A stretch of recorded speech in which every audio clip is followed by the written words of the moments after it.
Hello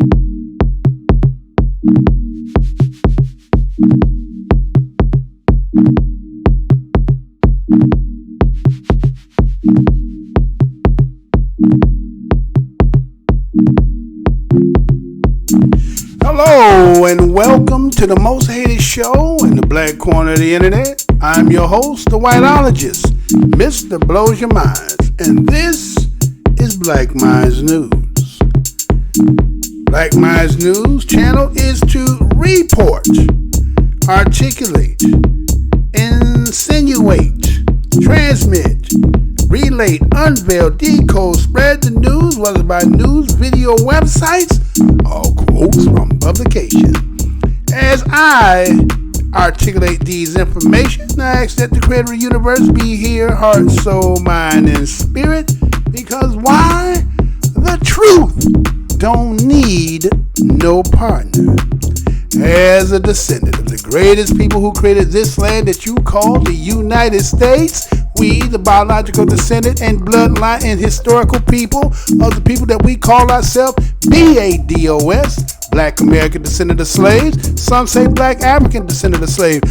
Others say American descendant of slaves. We, the people, the children of them, give honor to our ancestors. And you know what my motto is? I'm never going to tell you what I heard. I'm only going to tell you what I know. This being July 25th, 2019, and the topic for today, well,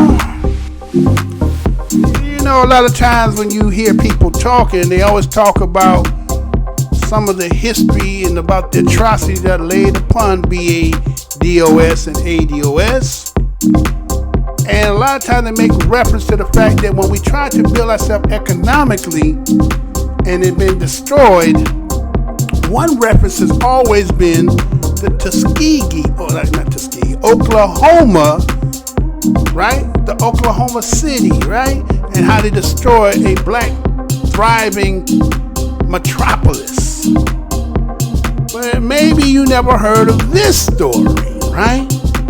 You ever heard of Vinegar Hill in Virginia? Stay tuned for this broadcast.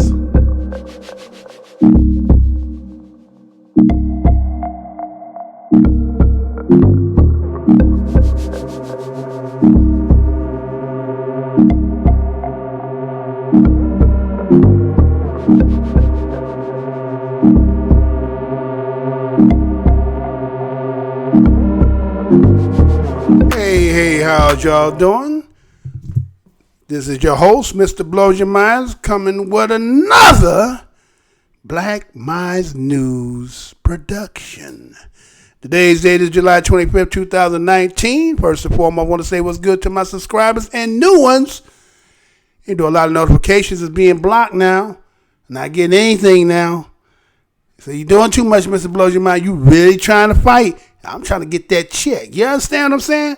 When I tell you 6 and care about 12 is equal to a check. Well, you depriving me, disenfranchising me. Well, I got to go for the check, baby. So again, those who should just be happy to pass by, this is the most hated channel on the internet. If you've been here before, you'd have known why. Again, but you'll learn if you stay. Go down the library, see some things that you might like, and if you just happen to see something that might just irritate you, just remember this. The truth don't need no partner, right? So, let me go ahead and get in this and get my right screen up there, right? That didn't even switch on you, right? So, let me go ahead and do that. So, I decided that I'm going to go ahead and disclose this because, again, maybe a lot of people have never heard of it, right? Have you ever heard of this? In 1965, the city of Charlottesville, demolished a thriving black neighborhood. Let me say that again. In 1965, the city of Charlottesville demolished a thriving black neighborhood. All right. So let me go into this, right? So, you know, as it says there, you see on the screen in 1965, a place called Vinegar Hill, Virginia, where it supposedly got its name. Possibly it's from a keg of vinegar supposedly had fell off a horse cart. And because of the strenuous scent that it left, became the name of this place that they end up calling Vinegar Hill, right? And so what you see is about after the Civil War, accordingly, what it says, that a lot of our ancestors and, you know, those who are kin of the ADOS and BADOS came after the Civil War and became a thriving center for Charlottesville African-American community, okay? In the decades when the city remained, it was always segregated, you know, kind of like when you think about the Oklahoma. Remember, it was the railroad tracks that divided between the thriving blacks, and then on the other side, you know, anytime when you look at redlining, if there's a dividing line and white folks who, again, were living closer to blacks, that means that their property value wasn't that high, right? So, you know, they had animosity because they felt like they weren't getting the so-called American dream because, again, they had the right uniform on, but they wasn't getting the right privileges. And so based on, you know, like a good time, just looking out of the window, right? They was looking out the window and they saying, you know what I'm saying, blacks over there dressing good, looking good, eating good, driving good. And you know what it did? It pissed off a lot of people, kind of like some was saying today. As we just did the other day, talked about the rising in the deaths due to the simple fact that, again, according to the article, was saying that how particular, especially white people who have less than a high school diploma, but they snuck in and said even those that had it also are buried in the burden too, right? And then, again, they kind of stuck in the dead end. It's not like it used to be. And again, some of them are not even better than their parents, right? And so, you know, that's where opioids and all this stuff is coming in. And so here, again, that's according to, what was her name? Kathy McKay, right?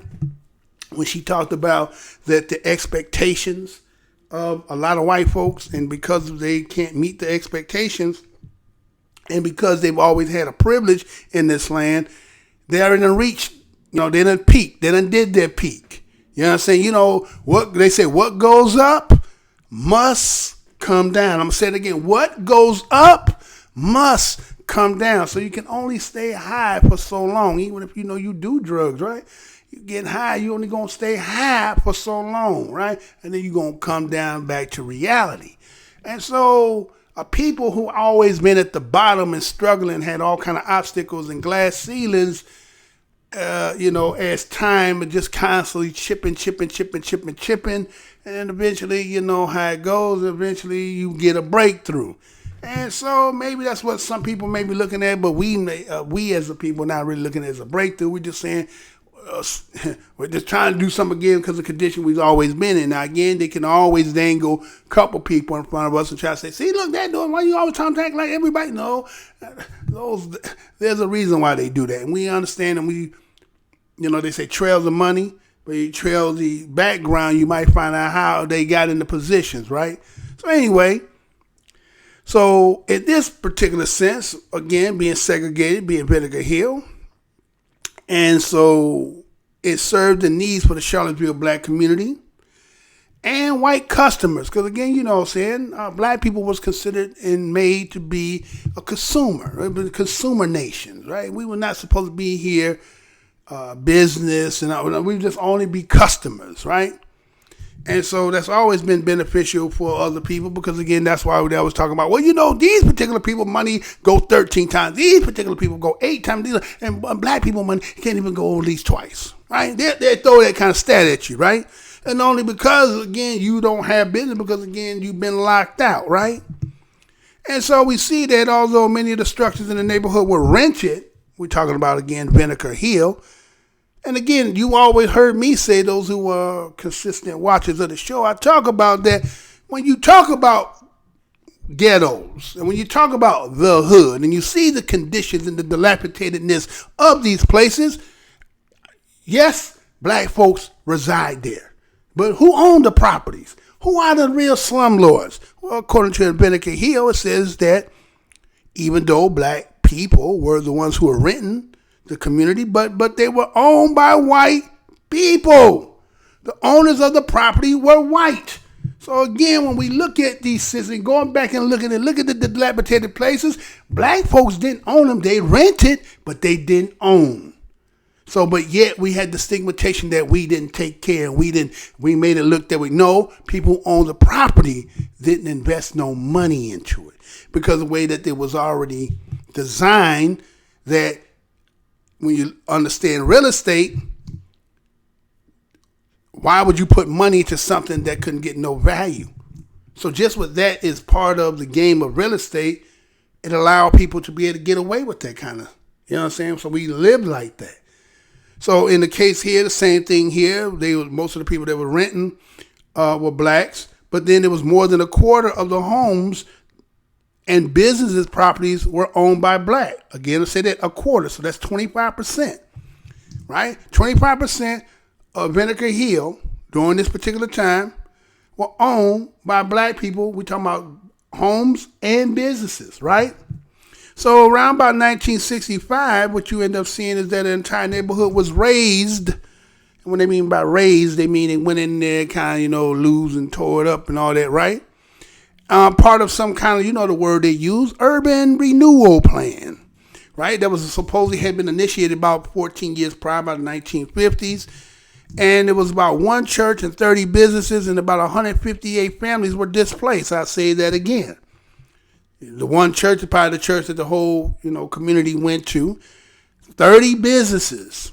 So this man had 30 businesses that provided services and goods for their people. They wanted to destroy that. And then they displaced 158 families, right? That own homes. And again, they were all ADOS, BADOS, right?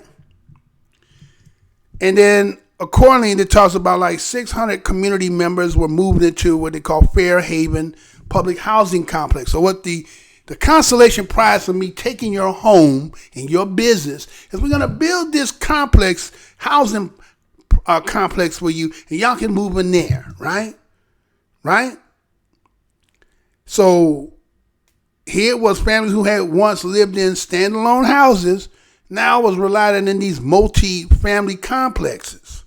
And all the places that they had demolished, they were still sitting there demolished for decades. Now again, it wasn't until about 1985 that a redevelopment project had came and placed and put the Omni Hotel there. Those who might be from there, they probably know about that. And so this was the surrounding development installed on the neighborhood sites, right? So that's what they're saying as recently, right? So again, going back even prior before 1965, if you go back to 1962, there was about 800 black communities displaced, not people, communities. And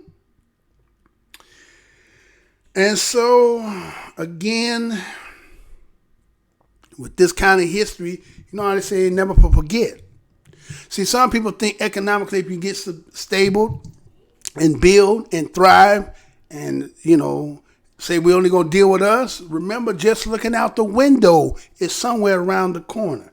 See, you always have to have, again, like I said, like in 300, the bodies that protect the wall so that you can't get through.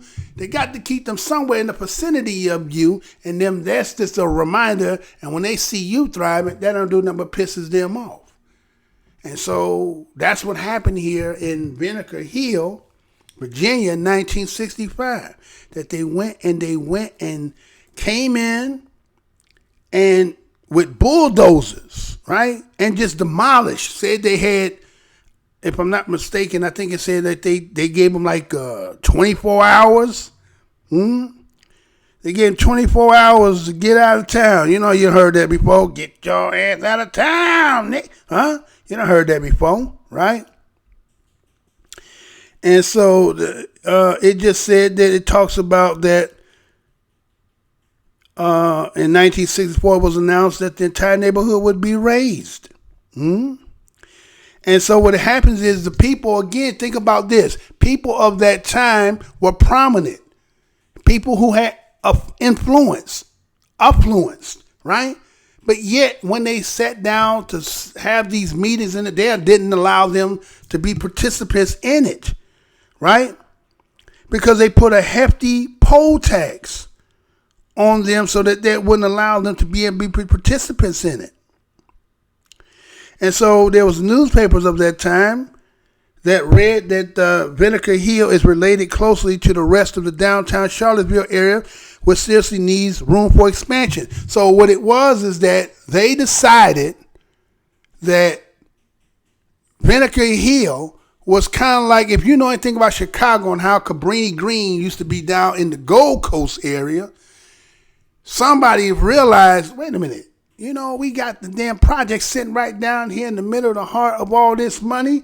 If these niggas ever decide that they want to go down here and rob all this shit, they right here and there. So what they did is they gave the compromise. And what we're going to do, we're going to destroy all these projects here. And then what they did is they started inundating all other areas where black folks was, which is, again, if you're taking one segment, it's kind of like what happened with Louisiana and after Hurricane Katrina. A lot of people who went from Louisiana went up into Houston, and you start seeing a lot of the, murders and shooting going up because, again, people were hustlers wherever they was from. Now you done put them in new, and they got to reset, fight for territory, and they just breed. And so that's what happened also in Cabrini Green. When they tore Cabrini Green down, it started to infiltrate the other hill, and then all you start seeing is the numbers of crime going up because people fighting and trying to fight for the crumbs of the drugs. And so, in this case here, when they talk about what happened with them, that was what they was thinking the same way as they did later on in history, right? And this is early in the 60s, though. So they said, we want to expand. And basically, they want to be living there. That's what it is. It's you end up getting in communities that used to be, again, as I say, who own where you lived at. You renting, but you don't own. So what happens is, when you start seeing rejustification happen, is just that white folks is coming back home to the places they used to, just like with Harlem. Harlem, people say, well, black folks can't hold on to Harlem. No, you can't hold on to Harlem because you never owned Harlem. You were renting. Now, there is, again, you're going to have certain segment of people who own certain things, but, again, majority of that is still, again, because now it says Harlem Heights, but if you go back into history, before it was just Harlem, it was Harlem Heights. So they're just coming back and reestablishing themselves, right? And so you see that in about 1965, they come in with the bulldozers. They hear them rumbling down the street. They still start leveling homes, piles of rubbles. And it looked like a tornado had came through there, right? So it was the federal government who had ruled about this, and that the Charlottesville had to be careful that they were required to provide housing that those who had been displaced in this residence were in need, right? So you tear down these houses, and then now you think after the fact, well, we got to have some place for them people to live, right? And so they allowed them to do that. But again, think about prior to that. We had a lot of people in there who was influencing, business savvy, had businesses, thriving. It was, But somebody said, nuh-uh, not you, And so the trauma of losing their community and their homes, put enormous financial toll. And you see, for the rest of the lives of those people who was from that had been afflicted and affected by that and never was able to reestablish themselves, right? Because they tell you when you get a home and how the freedom of the home and using the equity and that money, and you could start business and send people to school, and there's, you know what I'm saying? But when you've been deprived of that and been a renter your whole life, you understand? You can't save money. And so we see that, and so when you see the seizure of black-owned property, it hamstrings the black community, right? Because now the money does not, again, as you said, certain communities, the money circulates, and in that circulation, other people are able to, get some of this money, take this money, maybe build something on it, send people to do something, send people to represent all this, but you've been deprived of all that.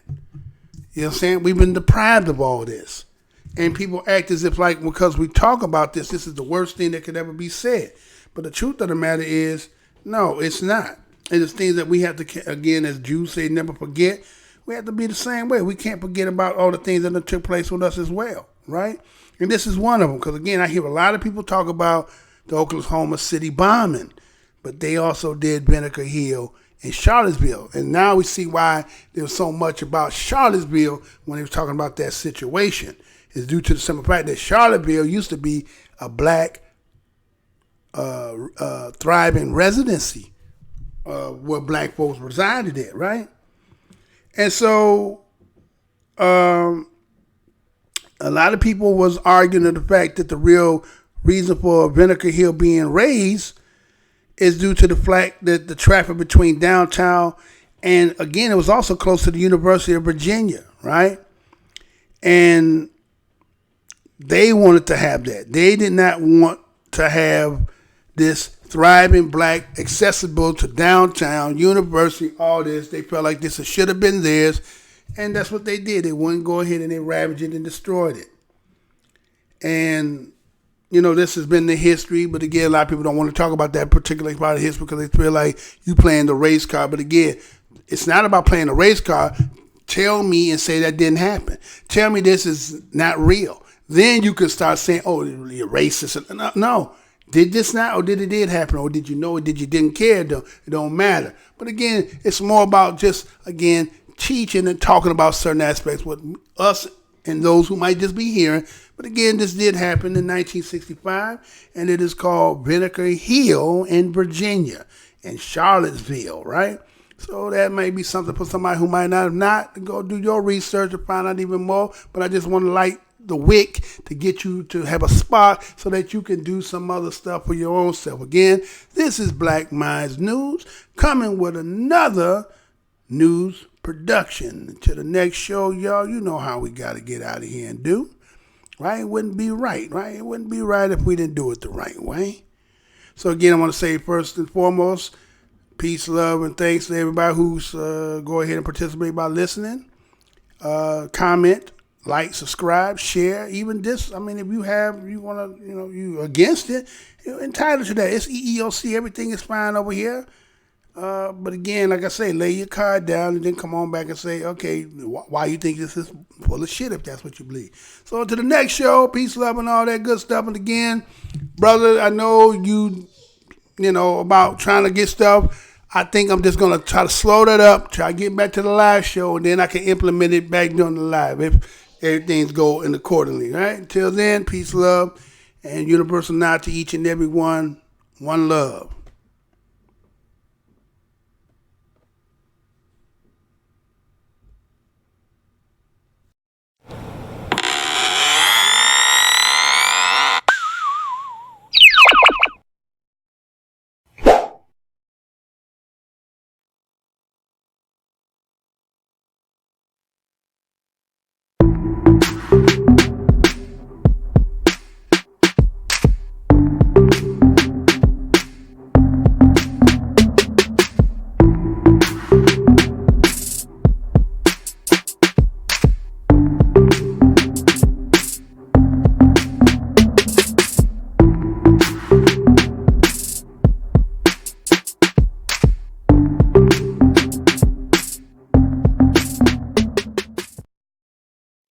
Portions of the following program may be unsuitable for younger or more sensitive viewers.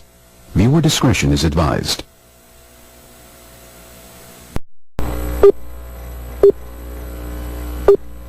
Remember, the enemy has only images and illusions, behind which he hides his true motives.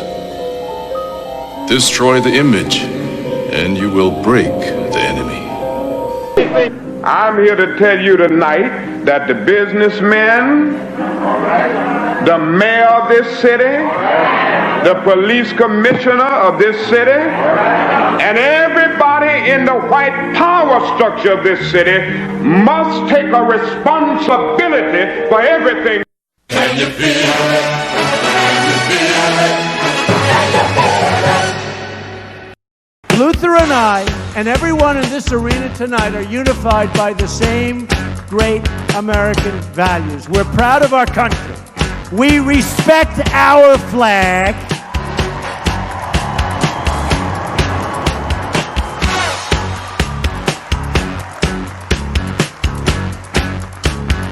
Wouldn't you love to see one of these NFL owners, when somebody disrespects our flag, to say, get that son of off the field right now, out, he's fired. He's fired! Race is when you use your power and influence to subject people into inferiority. Utterances can't be racist. Look around you, man. They own this shit. They own this couch you sitting on, them shoes you got on your feet, this building, this school, this country, you. We're behind enemy lines, dog. So you must first of all remember that this system was not originally designed with black people in mind. Right on. And it definitely was not prepared for black people to, in the end, begin to demand their rights and an equal share in this country which they've died for. Right on. Hey, and we definitely are not going back to Africa. In the church, we used to sing the song, "Good news, the chariot is coming." While you sit here today, knowing that you have come to hear good news, you must realize in advance what good news for you might be bad news for somebody else. What good news for the sheep might be bad news to the world. They say, oh, things are getting so much better for you. In 1849, it was hitting blacks on the head 100 times a day. In 1990, they hit them 48 times a day. Isn't it better? Oh, it's got to be better. You're saying 52 blows. The only purpose of most black Americans on earth today is to destroy. I think that's noble. Italians love Italians. When Irish love Irish. But when a nigga loves a nigga, it's an unpardonable sin. They have blood in their hands. When we say they have blood in their hands, we are not saying him, George Bezos, went and killed. But white people colonized us. They dispersed us. They enslaved our people.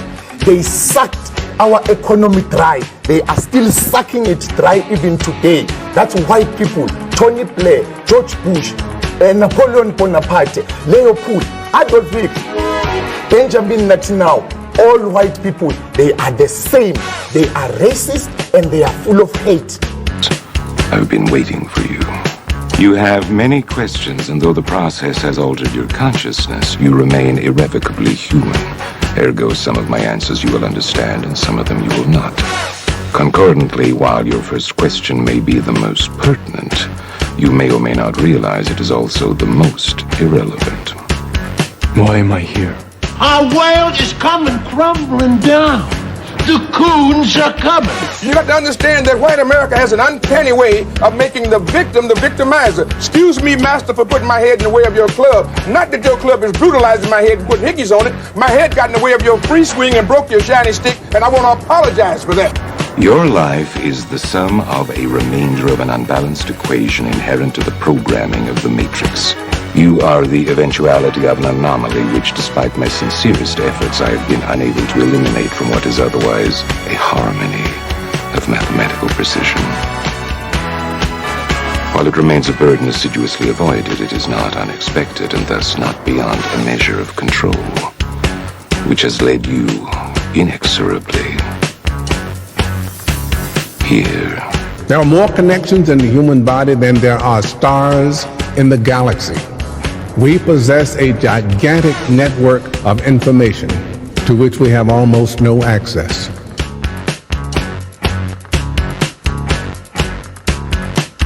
Matrix is older than you know. I prefer counting from the emergence of one integral anomaly to the emergence of the next, in which case this is the 6th version. 5 months before me. 3, 4. There are only 2 possible explanations. There were 5 months before me. Either no one told me, or no one knows. Precisely. As you are undoubtedly gathering, the anomaly is systemic, creating fluctuations in even the most simplistic equations. Control me! I'm gonna smash you to You can't make me do anything like Chris! Choice.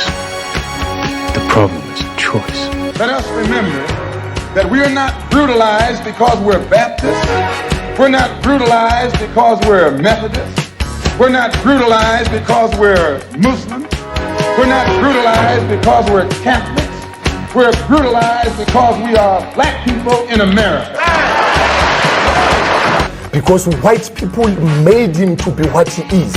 They made him to look evil, because that's their role, to make all of us black people to look evil and to hate ourselves. I can't hate. You're a nigga till you die. If you're a poor nigga, you're a poor nigga. If you're a rich nigga, you're a rich nigga. But you never stop being a nigga. And if you get to be educated, you're just an educated nigga. I'm told every day I'm on air that I'm racist because I call out racism.